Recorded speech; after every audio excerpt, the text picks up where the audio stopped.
to a brand new series of Gamesmaster. Other shows may come and go, we just keep on coming. Which is why I'd like to start by introducing you to Teresa and Leanne, my two mermaid helpers for this series. Good evening, ladies. Hi. What are you looking forward to the most about this series? What I'm looking forward to mainly is seeing all the smiling faces on the children around. I'm looking forward to the violent games where people chop people's heads off. Why mermaids, I hear you ask? Well, observant people who pay close attention to expensive opening title sequences may have sussed we are in Atlantis. For new viewers, I should point out that we deal in video games and new entertainment technology. Between now and February, at least 30 extremely famous people will be coming on the show, laughing at everything I say and performing video game challenges while trying to retain an ounce of credibility. That's all coming up a bit later on, but we begin with a recap on the state of play games-wise at the dawn of this fine series, and one machine dominates everything.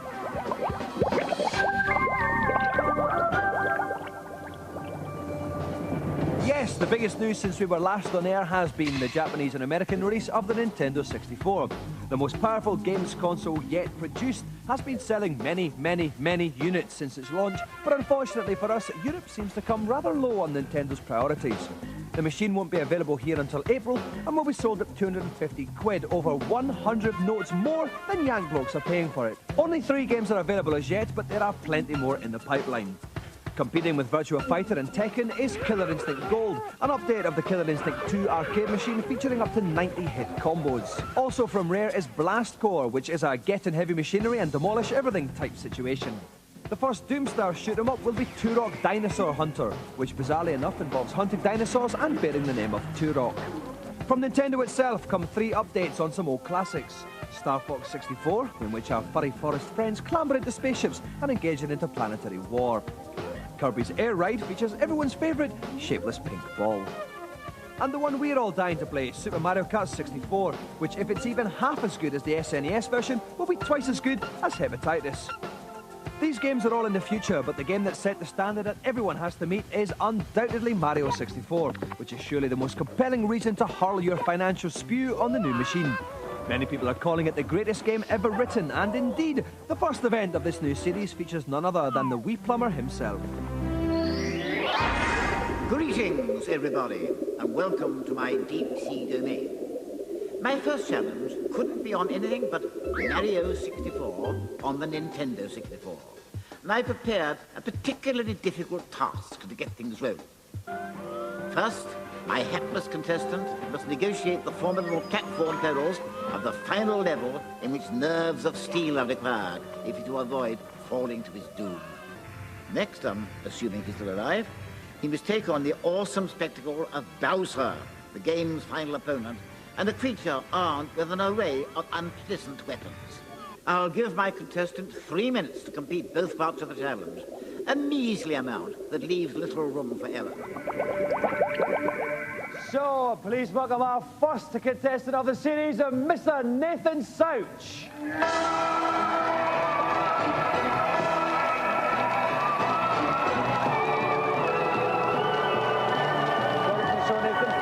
Nathan, you're incredibly trendy. Young man, I do like your apparel. What kind of message are you trying to give us about Nathan Souch with that outfit?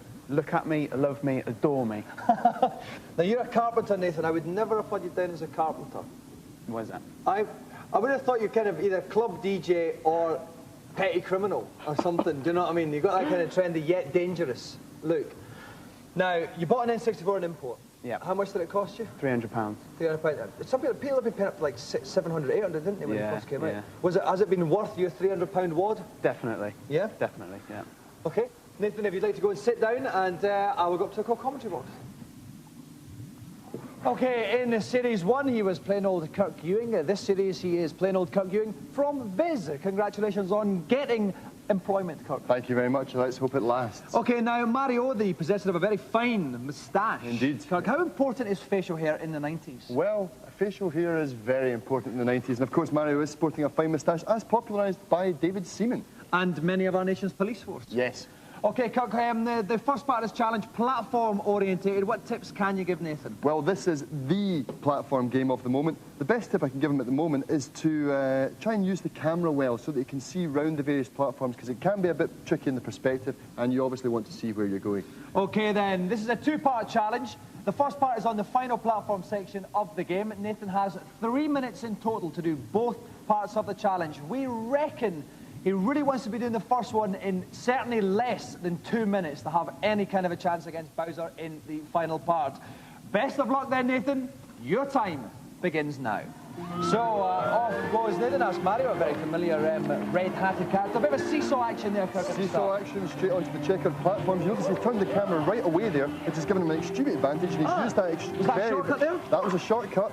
Hits the button, and up pop the steps, and he's just got to get up to the top of the steps before they disappear, turn flat again, and he slides down. Well, he's successfully done that. He's been off for 22 seconds onto some kind of Lego textured thing here, Kirk. It's the Lego texture. Up the top is a...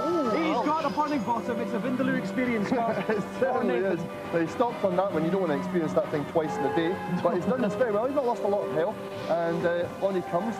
Now, he's got to keep running along, jumping over these blocks, and then back on the platform to keep going. So basically, his pace is dictated by the pace of the platform, Kirk. That's going to be exactly true. He's going to be quite slow in this bit, but he's OK. He's safely over that onto some revolving platforms now. Where's he going to go now, Kirk? He's going to go right up the pole here, shimmy up as fast as his little legs can carry him. An experience that we're all familiar with from the gym ropes in school, Kirk. Certainly I am not. OK. 1 minute, 12 seconds. Got to remember, we're looking for under 2 minutes at the end of this section. Another sliding platform. Another sliding platform. This one comes out up to the top of the pole, and yet another sliding platform, just like you would experience in daylight. OK. He is just evading little black bomb guys and everything. Yep. Yet now, don't tell me it's some more revolving platforms, Kirk. You've got it. Some more checkered revolving platforms, this time revolving, and and yeah, another set. Yep, this is just what we expect. He's been going for 1 minute 40 seconds. In the horizon there, you can see the green pipe. That's what he's got to get down, Kirk. What's this little... This is sort of wind blowing towards him. A very interesting, expensive particle system they're using here. But he's got to just get down the green pipe, and that's the first part. 152, 153, and he's through the pipe. That's the first part of the challenge completed. Well done, Nathan. We're now going to go into our reviews section. The idea is cunningly simple, OK? We take a video game, right, and we say whether it's good or bad, allowing you, the viewer, to make a more informed purchasing choice. Everyone's a winner.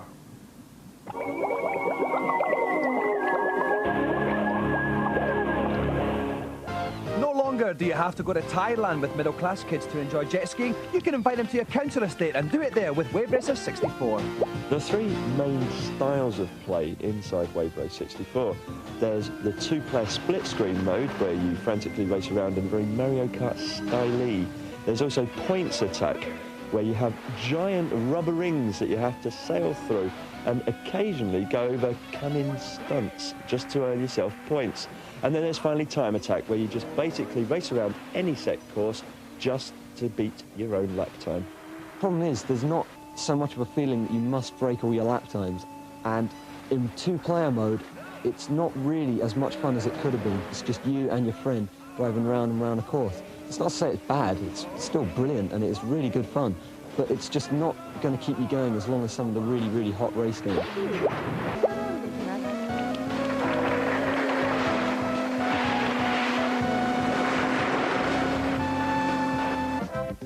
And finally, a quick look at the game which drew its inspiration from those classic Claire Rayner ads, Pilot Wing 64. As with the original Super Nintendo Pilot Wings, the idea of Pilot Wing 64 is to complete set missions. There are about 27 in total, covering 3 different contraptions. You've got the jetpack, the gyrocopter, and the hang glider. The problem I have with Pilot Wings N64, though, is the graphics themselves. They're not very good, not in comparison with other N64 games. But the gameplay is so superb and so engrossing that it really doesn't matter.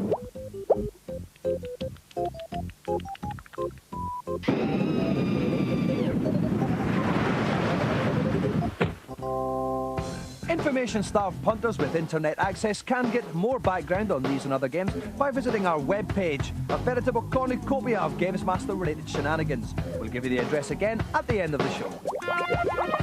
OK, once a week on the show, I like to meet someone who I've always wanted to meet, often this would happen to be a very attractive lady. Now, broadcasting regulations forbid me from doing this without some spurious reason attached. We like to call this our celebrity challenge. I've always enjoyed water sports, so I thought I'd indulge myself on the brand new arcade title, Aquajet. Perched precariously on an alarmingly realistic Aquajet, my contestant will speed toward the finishing line before the precious seconds run out. Time extensions are available along the way, as are a number of spectacular jumps, and contestants should avail themselves of both if they're to avoid an early bath. It gives me especially great pleasure to introduce today's guest because I feel like I've grown up with this woman from when I was a very, very young man. I have studied her career very, very closely indeed. Please welcome Sam Fox.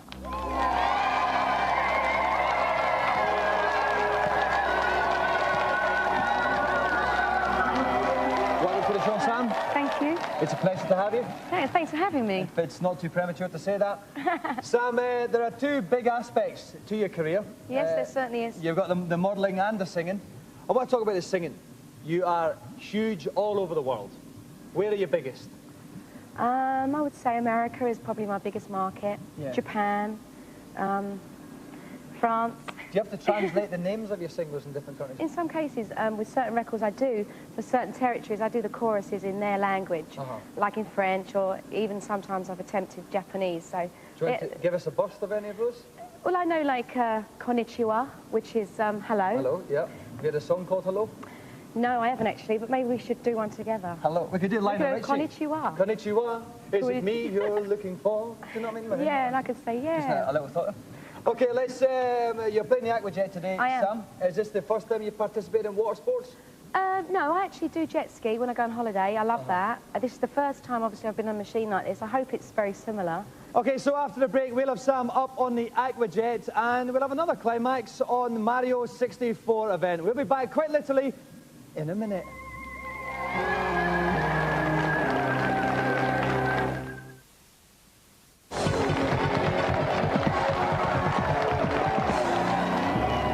Welcome back to Gamesmaster. Well, for years I've been trying to make her come. Sam Fox, though, is finally on the show.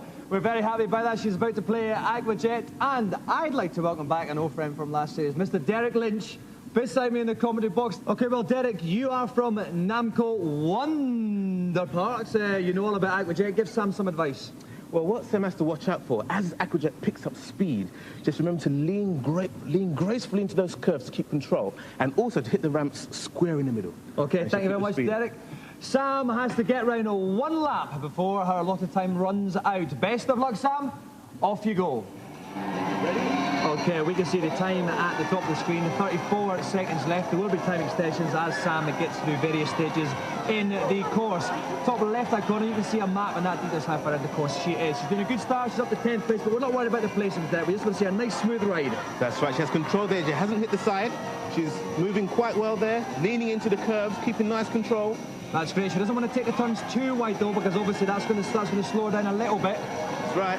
But it's going very well. Bit of a time extension there, 39 seconds left. Big jump coming up, Derek. If she hits this jump well, she's doing it well. Great. Straight on and then immediately into a right-hander. But this is still okay. 30 seconds left. She can still do it, Derek. That's right, she can. If she's very careful between this cave. Okay, through the cave. And, oh, where's the floor gone? Oh, she's under the water. She's under the water. I thought it was lost there. I thought I was going to have to dive in and apply mouth-to-mouth there, Derek. Was she getting our time extension soon, Derek? Yeah, looks like she's going very well, handling the waves. Here we go, there's another time extension coming up, 30 seconds. I think that's her last one now, Derek.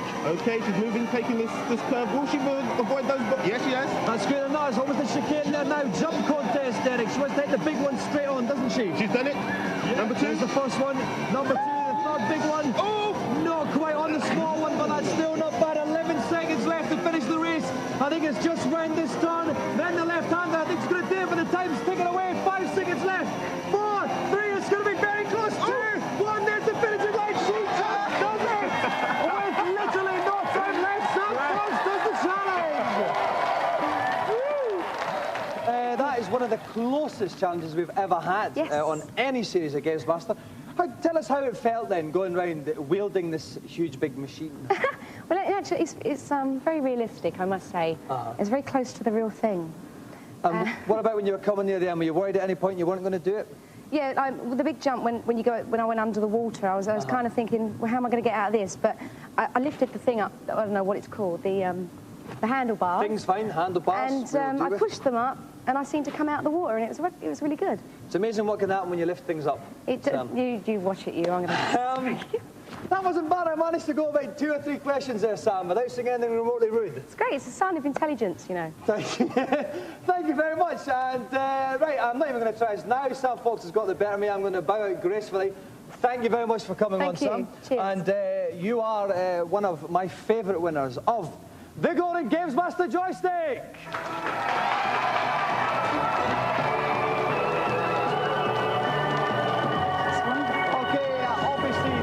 Service we extend to all our guests here at Gamesmaster is very good indeed, so while I go and help Sam get changed, remember we have got the Mario 64 event still going on. We'll catch up on that after today's feature.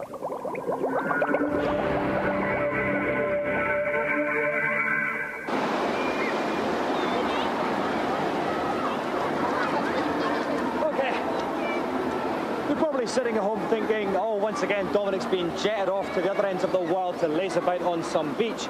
Well, you're exactly right, except this time the beach, like 70% of my body, is artificial. Forget your weenie water parks. This is the largest man-made beach in the world, located right next to the real beach over there. I'm actually in the Sagaya Beach Resort in Japan, and obviously I'm something of a cultural ambassador for my country, which is why I have brought the British Beach Essentials, football top, knotted hanky, and large British belly. Now, luckily enough, here's one I made earlier. Sagaya is a total Guinness Book of Records type place. Apart from the biggest automatic roof in the world, it has a beach made entirely of ground marble and a wave machine that generates 10-foot breakers. And of course, this being Japan, the beach itself is just one of a multitude of attractions on offer to the jaded jet setter. Okay, this may well be the most high-tech resort on the face of the planet, but they still have queues, obviously, to make British people feel at home. This ride is called the Water Crash. You have to watch film of like water-orientated stuff, and you get splashed with water in a kind of tribute to the Gunge tank on those house party. The idea is to terrify the audience by simulating a whitewater rapids ride.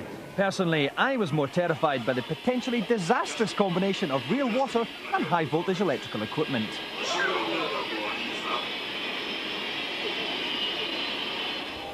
By this point, I'd had quite enough water-related jollies, thank you for asking, so I moved on to the Adventure Theatre, the biggest motion control cinema in the world.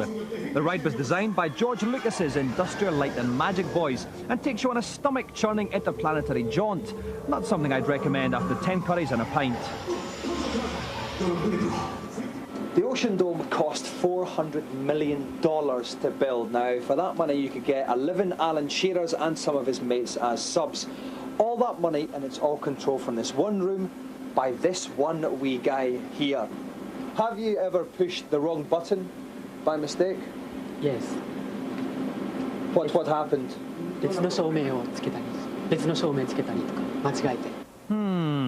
Impressive technology is all very well, but come on, we all know the real reason why people go on holiday. Do you get a lot of single people coming, like gangs of boys, gangs of girls? Yes, yeah? Enjoying day. Is it a good place to pool? Yes, I think so. Yeah? Yes. Oh, excellent. Have you pooled? What? Pooled. Pardon? Have you pooled? When British people go on holiday, they try to find a boyfriend or a girlfriend. Oh. It's called pooling. So have you pooled? I just go to Japan for sightseeing. No. I have a girlfriend already in Hong Kong. All right. Okay. But so why didn't you bring her here? Because it is very expensive. Right. And you wanted to go in the pool, didn't you? You did. I see. I got him. A hard day's pooling at Sagaya is rounded off by the light show, a technological frenzy of lasers, water cannons, and appallingly cheesy acting. It's a monument to bad taste, guaranteed to send you to bed in a hurry. Sagaya is Japan's ultimate high-tech holiday solution, and no doubt in the not-too-distant future, all of us will be spending our holidays in something similar.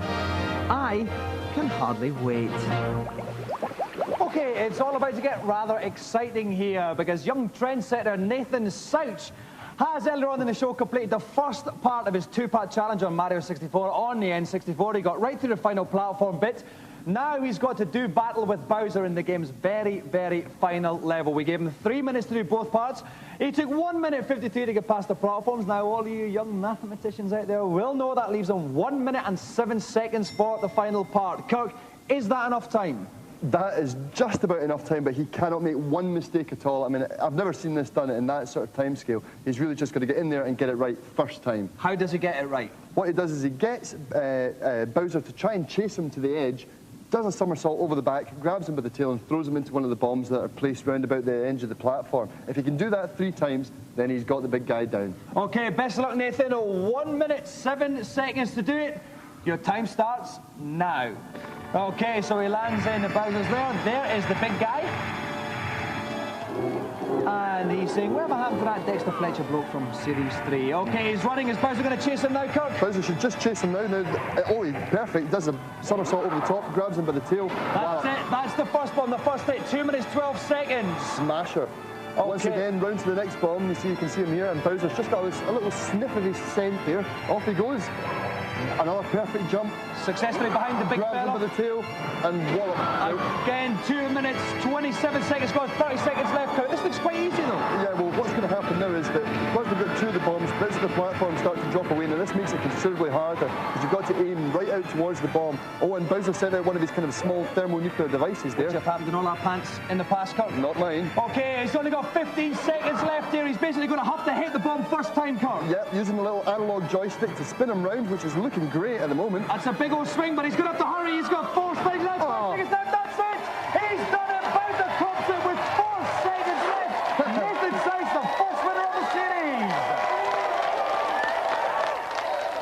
What on Nathan? Okay. Now, 4 seconds left at the end there. It's quite tight, but you didn't look as if you were ever in any trouble. Were you at all? No, not really. But Bowser can turn nasty sometimes, so... You've always got to bear that in mind. Always got to bear that in mind. Now, you are quite literally the first punter to win a Gamesmaster Golden Joystick of this series. What does that mean to you, Nathan? I've fulfilled my destiny.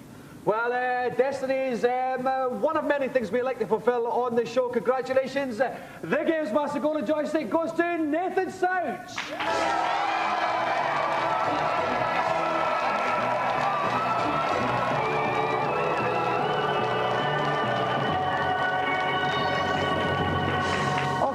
Show 1 safely in the bag, and next week we've got more N64 shenanigans with an exclusive playing and showing of Killer Instinct Gold plus Red Dwarf's Danny, John, Jules on the show. We'll see you in 7 days' time, and I leave you with this thought.